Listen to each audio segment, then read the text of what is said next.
پہلا حصہ جو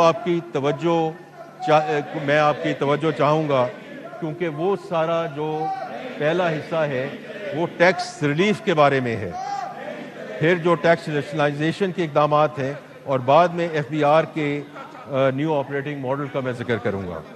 جناب اسپیکر، میں اب اس ایوان کی خاص طور پہ توجہ چاہوں گا، بیکاز یہاں وہ ریلیف میجرز کی بات ہم کرنے جا رہے ہیں جو پچھلے کئی سالوں سے یہ کہا جا رہا تھا کہ اس حکومت جو آئی ہے انہوں نے معاشی استحکام لے کر آئے ہیں، اس کو ہم گروتھ کی طرف کیسے لے کر جائیں گے۔ تو یہ جو اب ہم بات کرنے جا رہے ہیں ریلیف کے بارے میں، اور یہ خاص طور پہ وزیر اعظم پاکستان کی ہدایت، ان کی گائیڈنس، ان کی انسٹرکشن پہ یہ ریلیف جو ہے وہ پرووائڈ کی جا رہی ہے، تو میں سب سے کہوں گا کہ اس پہ ذرا متوجہ ہوں۔ سب سے پہلے تنخواہ دار طبقے کے لیے ریلیف۔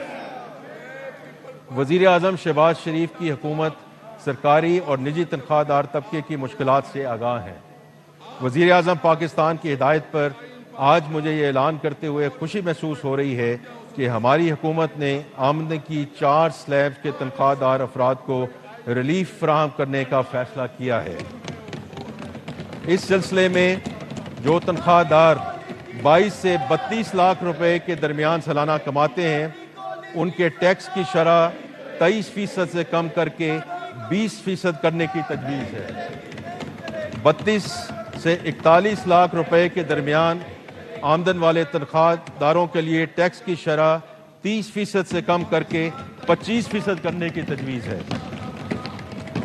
41 سے 56 لاکھ روپے آمدن والوں کے لیے انکم ٹیکس کی شرح 35% سے کم کر کے 29% کرنے کی تجویز ہے۔